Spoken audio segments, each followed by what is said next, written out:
Je suis Ludovic Hamon, je suis enseignant-chercheur au laboratoire d'informatique de l'Université du Mans, donc le LUM. Et je vais vous présenter un petit peu un panel d'activités qu'on fait au niveau du laboratoire relative à tout ce qui est intelligence artificielle et la formation et l'éducation.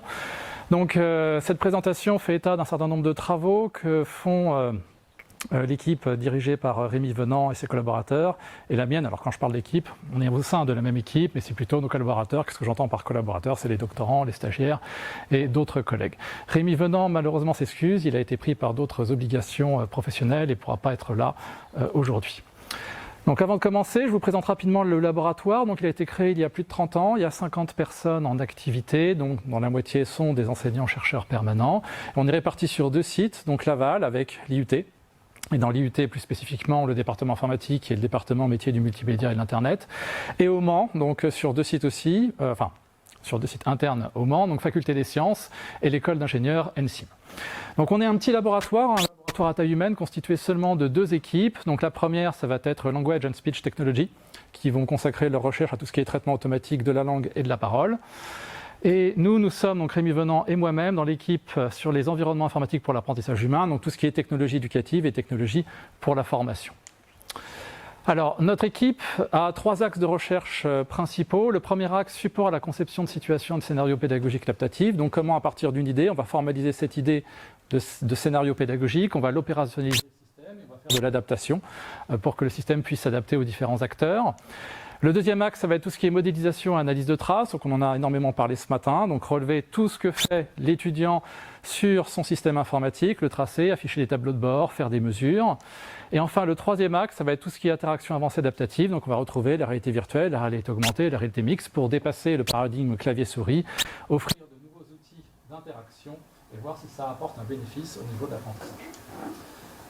Donc la présentation est centrée vraiment sur nos activités utilisant l'intelligence artificielle. Donc je vais juste rappeler quelques concepts, surtout pour les personnes qui ne connaîtraient pas ce que sont les machine learning ou l'apprentissage automatique. Je me permets d'ouvrir une parenthèse que m'a rappelé l'Association française d'intelligence artificielle. Attention, l'intelligence artificielle, ce n'est pas que les machine learning. Ce n'est qu'un volet. Il y a bien d'autres méthodes en intelligence artificielle pour automatiser les procédés que les machine learning. Mais dans le cadre de nos activités, nous utilisons principalement les machine learning. Donc quelques concepts. Le premier, c'est les 2 catégories ou 2 types de machine learning, ce qu'on appelle l'apprentissage supervisé et l'apprentissage non supervisé. Donc vous entendez ça aussi en grand public sous le terme de réseau de neurones. Donc ce sont les outils qui nous permettent de faire de l'apprentissage supervisé. En quoi ça consiste ? Ça consiste par exemple à avoir un certain nombre de photos. Donc vous voyez des photos où il y a des avions, des photos où il y a des oiseaux. Et on va demander à la machine de nous classer automatiquement les photos où il y a des avions et les photos où il y a des oiseaux.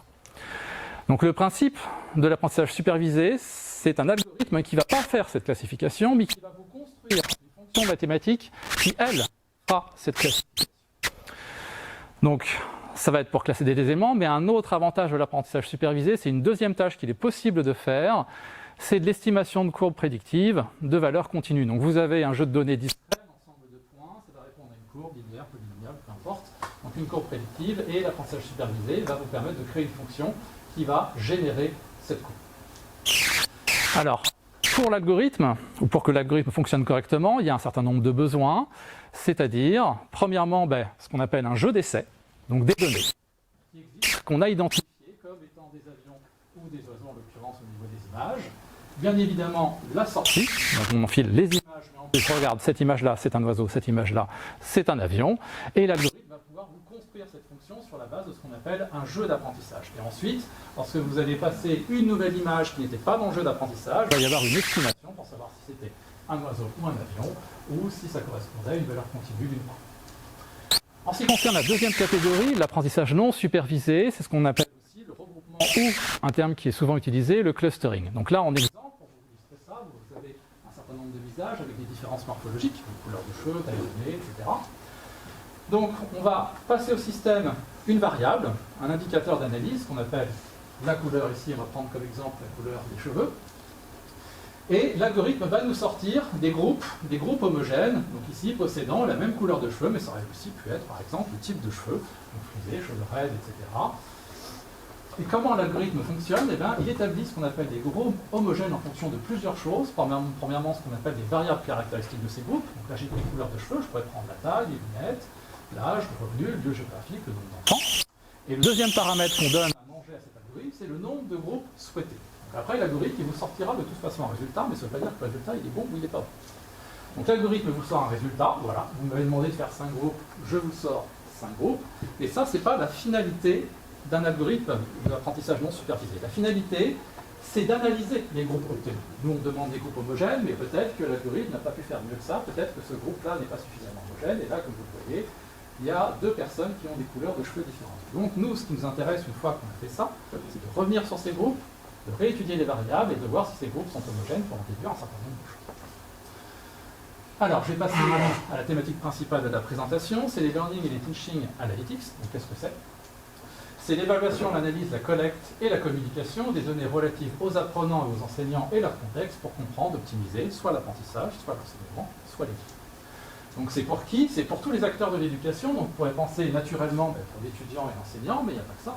Il y a aussi l'institution qui est en jeu. Il y a aussi par exemple les personnes qui travaillent au pôle ressources numériques qui font fonctionner le système informatique, qui sont intéressés par l'usage de leur système, et bien évidemment les chercheurs en général. Donc en fait, nous, en tant que chercheurs, on s'arrête toujours à la preuve de concept. On est là pour générer de la connaissance, créer du modèle, prouver que les modèles sont valides, et ensuite, une fois que les modèles sont valides, on l'expose à la communauté pour validation.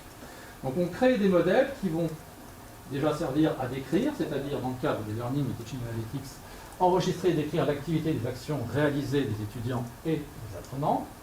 On va faire du diagnostic, on a ces traces, donc on va analyser l'activité pour faire par exemple de l'évaluation automatique, détecter des stratégies, des comportements d'utilisation des outils informatiques. On va faire de la prédiction, c'est-à-dire reproduire l'activité, reproduire la simulation.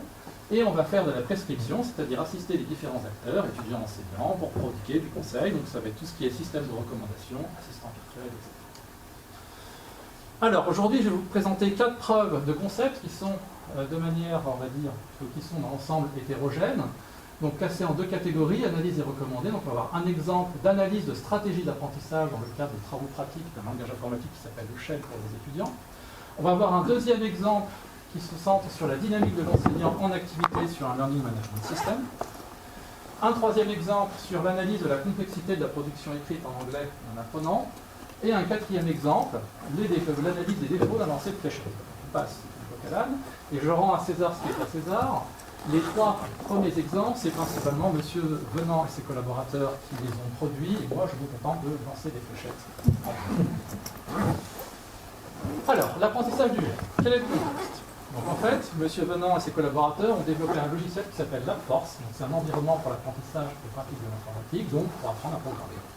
Et en l'occurrence, le langage de programmation considéré, c'est le shell, un langage qui est relativement simple, qui consiste à envoyer une commande au système et d'apporter une réponse pour savoir si la commande a bien été effectuée correctement. Donc là-dessus, sur ce logiciel qui va plus loin en fait qu'un simple éditeur de programmation classique, c'est-à-dire que le logiciel va enregistrer vos traces, les analyser, vous offrir des retours pédagogiques. Et pour offrir ces retours pédagogiques, il y a eu une difficulté qui était le fait de définir, représenter et détecter le bon comportement lors des travaux pratiques. Donc en tant qu'enseignant, je constate ça régulièrement sur l'ensemble de mes étudiants qui apprennent la programmation. Ils apprennent la programmation, ils envoient des instructions à la machine, on leur a appris durant les cours, bon, c'est normal, ils font des erreurs, ils se plantent. La machine leur envoie un message rouge. Bien. Donc quand ils voient le message rouge pour eux, ils s'arrêtent au rouge. C'est-à-dire que le rouge, c'est pas bien, c'est une erreur, donc je recommence. Ça me pose un petit souci, parce que dans le message rouge, il y a peut-être des informations intéressantes qui permettent de guider l'étudiant dans son erreur et éventuellement d'entamer une réflexion sur son erreur et de corriger cette erreur. Eh bien non, les étudiants de première année sont dans la majorité des cas dans une stratégie essai-erreur. Je vois l'erreur, je réessaye, je n'analyse pas l'erreur. Et donc on essaye de rechercher ce type de comportement et bien d'autres comportements qui n'est pas facile d'évaluer lorsque, de manière, on va dire, automatique par le système. Donc l'idée, c'est comment fournir une représentation intelligible afin d'aider à adopter le comportement souhaité. Et donc pour cela, on va essayer de détecter des patterns, des schémas récurrents dans les séries temporelles de commandes entrées et les corréler avec les évaluations. Donc à chaque exemple, je vous donne la méthode, on va dire générale, les outils qu'on a utilisés, les résultats obtenus. Donc en l'occurrence, grâce à LabForce, on va enregistrer l'ensemble des traces au travers d'une base de données de type Learning Record Store, donc le LRS, qui répond aux normes XAPI qui ont été mentionnées dans d'autres présentations ce matin. Et à partir de ces traces, on va définir des règles de comportement qu'on va analyser, on va essayer de retrouver ces règles pour les extraire et les passer dans un algorithme d'intelligence artificielle. Donc on va essayer de détecter des stratégies dans ces traces, et en l'occurrence, les deux stratégies que je vais vous montrer en exemple, je ne les ai pas affichées tout de suite, voilà. C'est réflexion et succès, succès puis réflexion. Donc, réflexion puis succès, c'est un temps où il n'y a aucune commande de rentrée, un temps on va dire assez long, puis l'étudiant rentre une commande et cette commande est automatiquement validée, elle était juste et correcte. Succès et réflexion, c'est une commande qui a été rentrée juste et correcte, et pour la prochaine étape, le prochain exercice, on voit qu'il n'y a aucune activité, donc il y a un temps de réflexion, on suppose, bien évidemment, et à ce moment-là, l'étudiant rentre une nouvelle commande, mais ça n'aboutit pas forcément à un succès ou un échec de la commande. Donc l'objectif, c'est de prendre des séquences de commandes rentrées, de les enregistrer, de déterminer les temps de réflexion succès et les temps de succès de réflexion, et de les corréler avec la réussite, autrement dire les notes du travail pratique obtenu. Et ce qu'on a constaté, donc on envoie ça dans le cadre de l'apprentissage supervisé dans un réseau de neurones, le réseau de neurones apprend à corréler les stratégies, et en sortie, on obtient ceci, donc la visualisation, c'est en dehors du réseau de neurones. Le réseau de neurones, lui, est juste là pour faire un lien entre une stratégie globale et une note obtenue. Donc là, vous voyez 4 exemples d'étudiants, donc avec 4 notes, donc les basses notes en haut, les bonnes notes en bas. Et ce qu'on a remarqué, c'est lorsque les étudiants utilisaient plus la stratégie réflexion, succès et succès puis réflexion, on avait des notes qui étaient de bonnes notes, voire de très bonnes notes. Donc ça, c'était un résultat intéressant, donc en termes de visualisation d'une part, en termes de corrélation entre les stratégies et les notes d'autre part, pour nous offrir un système de recommandation. Donc là, on a constaté par exemple que les étudiants performants font assez peu de changements entre deux versions d'une commande ou d'un script et prennent leur temps. Et ainsi, on peut générer de la recommandation automatique, c'est-à-dire analyser les mauvais comportements et suggérer le bon comportement à l'étudiant. Une autre situation, donc, ça va être la dynamique de l'enseignant dans les learning management systems. Et quel est le problème? Alors le problème, plutôt la qualité, on va commencer, c'est l'utilisation croissante des learning management systems, mais on a quand même une difficulté dans la prise en main et d'exploitation de ces systèmes. En fait, ces systèmes sont bourrés de fonctionnalités diverses et variées, et on constate que les enseignants n'exploitent pas l'ensemble des fonctionnalités. C'est un bien, c'est un mal, on pourra en discuter, mais au niveau du pôle ressources numériques de l'Université du Mans, ils se sont interrogés sur le fait de trouver une méthode pour mieux former les enseignants, et si je prends chaque enseignant individuellement ou par groupe, on va dire à l'échelle de l'université, on a quand même un problème de coût et de ressources, et le pôle ressources numériques n'a pas que comme seule fonction de former les enseignants à utiliser les learning management systems. Donc on a eu une petite question qu'on s'est posée, c'est comment aider les enseignants à améliorer leurs compétences dans l'utilisation et l'exploitation de CLMS. Et donc l'idée proposée, c'est de faire l'état des compétences et recommander les conseils d'un autre enseignant, donc de mettre en relation, de favoriser la communication entre enseignants pour pouvoir augmenter les compétences de l'enseignant initial qui aurait besoin de conseils au Learning Management System. Donc dans ce contexte, on a analysé les traces de l'activité de l'enseignant sur la plateforme, notre plateforme qui s'appelle Untis à l'Université du Mans, et on a créé un modèle explicable en 6 axes. Donc, est-ce que l'enseignant utilise beaucoup des systèmes d'évaluation? Est-ce que l'enseignant utilise beaucoup d'outils de réflexion, de communication, des ressources pédagogiques, des outils pour susciter la collaboration? Et est-ce qu'il utilise des fonctionnalités liées à l'interactivité, à la gamification? Et à partir de là, on va analyser la dynamique de l'activité de l'enseignant. Donc comment ça se passe? On a identifié, on va dire, 30 variables initiales, donc par exemple le nombre de messages postés sur un forum, le nombre de quiz créés et édités, le nombre de fichiers déposés, les évaluations créées, les messages de chat envoyés, etc., etc. Avec ça, on va envoyer ça dans un algorithme qui s'appelle une analyse en composante principale, donc un PCA, et ce PCA va nous ressortir une note sur les 6 axes que nous avons définis, donc en reprenant les 6 premiers axes que nous sort cet algorithme. Grâce à ces 6 axes, ça nous fournit déjà des premiers indicateurs individuels pour situer l'enseignant sur ces 6 axes. Et ensuite, on va faire ce qu'on appelle un regroupement pour classer les enseignants par. Donc concrètement, l'enseignant, il va voir ça. Un diagramme de type radar, où vous retrouvez les 6 axes, et on va déterminer, on va dire, des préférences ou des profils, ça dépend comment vous considérez le mot de vocabulaire. Si ici, on voit un enseignant qui est plus apte à la communication, à l'utilisation des ressources et à l'évaluation. Par contre, on sent que la réflexion, l'interactivité, la gamification et les collaborations sont négligées, dans le sens des outils qui servent à ça, qui servent à favoriser ces axes-là, sont négligés au sein du LMS. Ensuite, au niveau du regroupement, c'est ce qu'on appelle l'apprentissage non supervisé, on va essayer de catégoriser les enseignants pour pouvoir cibler certaines catégories et éventuellement leur fournir une aide. Donc là, on a remarqué qu'il y avait 3 enseignants qui utilisaient beaucoup de chats et de sondages, 230 enseignants qui étaient bons à peu près partout. Donc ça, en tant que preuve de concept, ça n'a pas été fait à l'échelle de l'université, Ça a été fait juste sur un panel d'essais. Et grâce à ça, on va pouvoir créer un système de recommandation pour inciter les enseignants à se former les uns les autres et trouver le meilleur enseignant conseil. Donc, on prend en compte les indicateurs d'évaluation, les 6 axes dont je vous ai parlé, la charge d'entraide, la distance géographique, la thématique, et ainsi on peut recommander un enseignant chez qui l'enseignant qui aurait besoin d'un conseil, il pourra demander un enseignant dans cette liste. Troisième situation, la complexité d'un texte en anglais. Donc quel est le contexte? Eh bien, en anglais, normalement, à peu près tout le monde le sait qu'on a une évaluation qui se fait selon une norme européenne, donc le CECRL et le TES, avec une classification en niveau A1, A2, B1, B2, C1, C2. Et dans les formations massives, dans les MOOC ou en présentiel, il y a quand même un problème de coût et de ressources dans les évaluations qui sont faites, et notamment les évaluations écrites.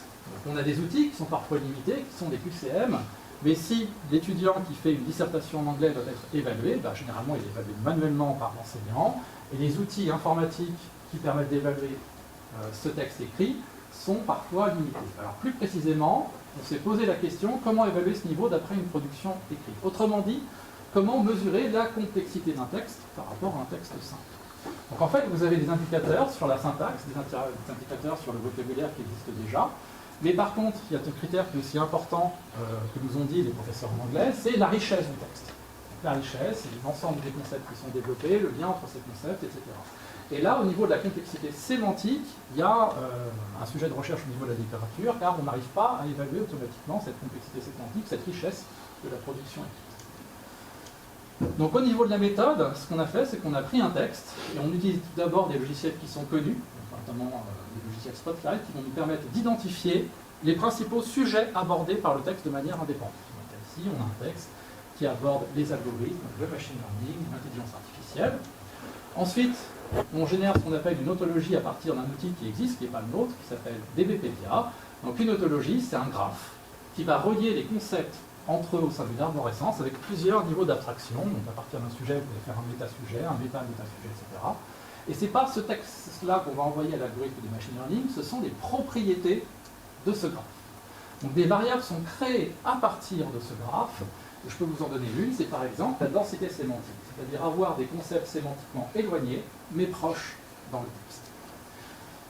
Donc, on va ici utiliser un réseau de neurones qui va exploiter les variables du graphe et des mesures de complexité syntaxique et lexicale. Il va apprendre à reconnaître ce qu'il y a un bon texte d'un mauvais texte à partir d'un jeu de données qu'on lui a donné à manger en entrée, qui a déjà été évalué selon les notes A1, A2, B1, B2, C1, C2. Et ainsi, ça va prédire le niveau de compétence de l'étudiant d'après le référentiel. Et on va pouvoir fournir à l'étudiant un rapport du type d'après votre texte, vous semblez manipuler des concepts avancés, mais sans pour autant arriver à en faire le lien. Donc voilà, c'est déjà des outils qui sont tout à fait intéressants, l'intelligence artificielle, toujours dans l'esprit de mesurer quelque chose qui n'est pas aisé d'implémenter à l'aide d'un algorithme simple ou d'une fonction mathématique. Alors, pour les lancers de fléchettes, le contexte est totalement différent. Donc, quel est le contexte? C'est la démocratisation des outils de capture de mouvement. Donc là, je sors un petit peu de tout ce qui est, on va dire, matière ne nécessitant pas une tâche manuelle, et là, ça va s'appliquer à tout ce qui est tâche manuelle, le sport, la santé, etc., etc. Mais même un TP de biologie, ça peut marcher. Donc la démocratisation des outils de capture de mouvement. Donc, à l'heure actuelle, l'ensemble, monsieur et madame tout le monde ne va pas s'acheter un équipement de capture de mouvement, mais on a de plus en plus, grâce au progrès électronique, des outils de capture de mouvement qui sont à moyen coût que les professionnels peuvent acquérir. Et donc dans ce contexte, moi je m'intéresse aux séries temporelles générées par ces outils de capture. Autrement dit, l'ensemble des positions et des orientations dans l'espace de chaque articulation du corps. Et ça, c'est les nouvelles données qui sont, c'est mon avis, peu pris en compte dans les situations d'apprentissage, notamment dans le cadre de travaux manuels, excepté bien évidemment en santé et en sport. Et vous avez l'ESA qui est à Rennes, qui est très spécialisé sur ce genre de questions. Le deuxième constat que je fais, c'est qu'il n'existe pas de geste parfait unique, et je me pose la question, qu'est-ce qu'un bon geste, entre guillemets, ou un geste acceptable, non acceptable? Eh bien, c'est très très contextuel à la situation d'apprentissage. Vous prenez le même domaine, le tennis, vous prenez la même tâche, le service au tennis, vous prenez deux profs, ils auront des pratiques différentes, et des analyses et des points de vue différents. Donc la question que je me pose, c'est comment créer un outil automatique d'évaluation du geste pour dire si ce geste est acceptable, et connaître les propriétés qui font que ce geste est acceptable ou non. Donc on va se baser sur l'analyse des besoins d'observation des enseignants et leur démonstration, et L'approche considérée, c'est d'estimer une distance. C'est-à-dire, est-ce que le geste de l'apprenant est proche du geste de l'enseignant ou pas? Donc on va essayer de travailler ça. Donc en l'occurrence, le contexte, c'était un lancer de fléchette. Très court, très simple, pour la première preuve de concept. Et on a fait un partenariat avec une association en Mayenne qui est spécialisée dans la fléchette et des compétitions. On a interviewé des experts, et les experts nous ont signalé les 4 défauts les plus courants qu'ils constataient lorsqu'ils avaient des novices qui lançaient les fléchettes. Donc si tu peux remettre la vidéo juste une fois. Donc le premier défaut, c'est le dos penché. Donc là, il n'y a pas de défaut parce qu'il a été bien entraîné. Le deuxième, alors le dos penché, c'est-à-dire ne pas avoir le dos penché au moment du lancer. Le mouvement du coude, c'est que le coude doit rester immobile au moment du lancer. Normalement, c'est que cette partie du bras qui fait le lancer. Le quatrième défaut, c'est ce qu'on appelle le lancer javelot, c'est-à-dire qu'on a des personnes qui vont démarrer le mouvement de la fléchette, mais la fléchette va aller au-delà de la tête. Et il ne faut pas que ce point de démarrage soit au-delà de la tête. Et le dernier défaut, c'est l'alignement du bras, c'est-à-dire que votre épaule, votre coude et votre main doivent être parfaitement alignés sur un plan vertical. Donc grâce à ça, on a généré des variables géométriques et cinématiques. On a calculé des vitesses des épaules, des coudes, des distances, par exemple la main et la tête, les largeurs de boîte englobantes sur l'ensemble du mouvement. Et une fois qu'on a ces variables, ce qui nous intéresse, c'est de déterminer les valeurs d'acceptabilité de ces variables. Qu'est-ce qui fait que le geste est acceptable ou non? Donc à partir des variables et des démonstrations de l'enseignant, donc on a pris l'enseignant en fléchette et on lui a demandé « fais-moi le geste parfait » une dizaine de fois. Et pour chaque défaut, tu me fais le geste avec le défaut une dizaine de fois. On a passé ça dans un algorithme de regroupement pour voir si notre algorithme de regroupement était capable de séparer en un groupe les gestes acceptables et en un deuxième groupe les gestes non acceptables en fonction des variables qu'on avait dont l'hypothèse a été formulée. Une fois qu'on a ça, ça nous donne un modèle d'évaluation du geste et ensuite il suffit juste d'enregistrer le geste de l'apprenant, de le passer dans le modèle et on va pouvoir situer l'apprenant par rapport à l'expert. Donc là, ce que vous voyez, ce qu'on appelle des clusters, des groupes. Donc le premier groupe, c'est le cercle orange, le deuxième groupe, c'est le cercle bleu ou violet. Donc l'orange, ce sont les gestes incorrects, le bleu, ce sont les gestes corrects, les deux faits par l'expert, et vous avez 4 graphiques pour les 4 défauts. Au niveau des points, ce sont les séries de lancers de l'apprenant, et qu'on met en moyenne sur le graphe. Le graphe a été fait par l'analyse du composant principal, et ça permet de nous situer par rapport aux deux groupes, voir s'il est plus proche du maximum, on va dire, potentiel de défaut, ou plus proche du geste parfait. En termes de résultats, on a offert à la fois une évaluation selon les pratiques de l'enseignant et ses propres analyses. On a offert une visualisation abstraite mais intelligible de cette évaluation. Et on a constaté un progrès dans l'apprentissage, c'est-à-dire qu'on a mené une expérimentation. Et suivant la distance des lancers, on prenait la distance la plus éloignée du cercle violet, on lui disait corrige ce défaut avant tout. Et au fur et à mesure de ces séries de lancers, on voit qu'il y a un progrès et que les lancers d'apprenants se dirigent vers le cluster qui est en bleu. Bon. Sauf celui-là, on n'a pas compris pourquoi, c'est le mouvement du coude, celui-là il n'a pas marché. Alors le bilan, les outils d'intelligence artificielle sont absolument indispensables au niveau des learning analytics, du fait des masses de données à traiter, du fait que on a des entrées, puis on a une volonté en sortie, mais on n'a pas les outils, on va dire, mathématiques ou algorithmiques, ou plutôt les outils en tête, où l'algorithme pourrait produire en tête, ou la fonction mathématique qu'on pourrait produire en tête. On n'arrive pas à la déterminer, donc il nous faut des outils plus complexes qui nous déterminent ces fonctions faisant le lien entre les entrées et les sorties, pour analyser par exemple les stratégies d'apprentissage et dynamique de l'enseignant, ou faire de l'évaluation, donc production écrite en anglais, où il faut d'avancer de fléchette. Nos enjeux, au niveau de la recherche actuelle, sont principalement centrés sur l'évolution de l'IA. En effet, ce qu'on aimerait, c'est améliorer la performance et la confiance dans les systèmes de learning analytics. N'oublions pas que tout ce que je vous ai montré, ça reste à la preuve de concept, et que l'IA vous sort une estimation. Peut-être faux, peut-être juste, on a ce qu'on appelle les taux de confiance, mais on n'obtiendra jamais un taux de confiance à 100%, donc il faut qu'on arrive à trouver des outils qui améliorent ce taux de confiance dans la prédiction. Le premier enjeu, ça va être la recherche automatique des variables caractérisant l'activité. Vous avez vu que sur l'ensemble des 4 tâches que je vous ai montrées, on choisit des variables.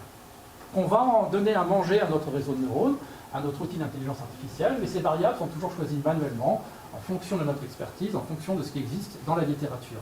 Et trouver des algorithmes, ou mieux exploiter ces algorithmes pour déterminer automatiquement les choix des bonnes variables, c'est vraiment un enjeu fondamental pour nous.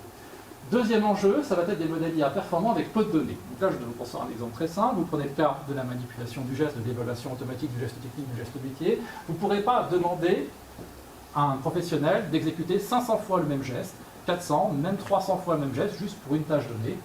Donc ça, c'est typique des algorithmes d'apprentissage profond qui ont besoin d'énormément de données pour pouvoir donner un résultat fiable. Et enfin, des modèles explicables pour l'enseignant et l'étudiant. Vous avez donc, grâce à ces outils d'intelligence artificielle, des entrées et des sorties, mais ce qui se passe à l'intérieur n'est pas encore bien connu. Et au lieu de nous donner le résultat final, ce qu'on aimerait, c'est avoir en plus l'explication de ce résultat. Comment as-tu déterminé que cet étudiant-là avait telle note en anglais, que le geste était correct, etc. Donc ces modèles explicables représentent un véritable enjeu. Voilà, je termine là. Je vous remercie pour votre attention. Si vous avez des questions, n'hésitez pas.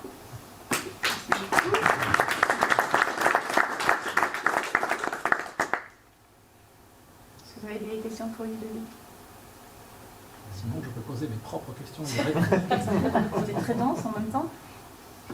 Au niveau des gestes, ça peut être des gestes aussi, là donc des gestes métiers, mais ça peut être des gestes plus simples, piloter une machine. Tout à fait. Parce qu'on se base uniquement sur la démonstration. Par contre, on calcule juste des propriétés cinématiques et dynamiques, c'est de la force, de la vitesse, de la position. Donc s'il y a quelque chose à apporter, c'est sur ce point-là que ça se fera. Par exemple, je n'ai pas exposé, on est en train de mener une expérimentation dans le cadre de TP de biologie. On a une manipulation de dilution. Donc c'est des étudiants en biologie. Ils apprennent à diluer une solution contenant une véritable bactérie. Par exemple, qui peut vous filer des maux de ventre ou ce genre de choses. Et avant d'être analysé, on doit la diluer dans de l'eau. Il y a un protocole précis répondant à des gestes précis. Et à un moment, vous avez une pipette avec cette solution. Et cette pipette peut être tenue impérativement à l'horizontale. Pour pas que cette solution tombe sur la paillasse, une petite goutte sur la paillasse, car même s'il y avait une petite goutte, le TP est foutu, il faut recommencer depuis zéro. Donc ça, c'est des critères géométriques. Donc j'apporte une petite couche supplémentaire pour évaluer, on va dire, l'horizontalité de la pipette. Qu'est-ce qui est toléré, pas toléré dans cette horizontalité. Donc on reprend exactement le même process, démonstration, analyse, qu'est-ce qui est toléré, puis on analyse ce genre de choses. Un projet comme ça prend combien de temps? Trop. Par exemple. Trop, c'est trop long. C'est beaucoup trop long. Alors, je reviens vite fait. Si mes souvenirs sont bons, monsieur Venant, lorsqu'il regardera la vidéo, pourra me corriger. Travaux pratiques en chaîne, c'était le doctorat de monsieur Venant. C'était 3 ans, vous retirez la rédaction, ça fait 2 ans et demi. Dynamique de l'enseignant en activité, c'est un projet que monsieur Venant, si mes souvenirs sont bons, même depuis 2 ans. Compléter la production en anglais, j'en sais rien, je vous avoue que je l'ai découvert au moment où il m'a filé les diapos. Lancer de fléchette, donc c'était un doctorat, on n'avait pas que cette tâche-là, mais on a mis 8 mois à sortir le résultat. Donc vraiment de l'idée jusqu'au résultat. J'imagine que le but derrière, c'est pas d'apprendre à des gens sur les fléchettes, mais de passer sur des gestes métiers, comme disait monsieur, voire on pourrait imaginer de la chirurgie, des choses comme ça. Bien sûr. Le geste, ça a une grosse importance. C'est ça. Il y a de gros travail en santé, en chirurgie, sur l'analyse de gestes. Par contre, les référentiels sont beaucoup plus précis que les nôtres, parce que là, c'est vraiment la santé de la personne qui est en jeu. Donc les fléchettes, effectivement, c'est ce qu'on appelle en anglais un toy problem, ou un problème jouet, qui nous permet de tester une méthode.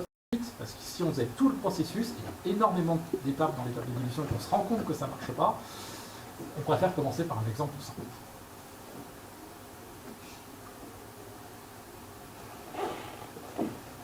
Parfait. Merci à vous.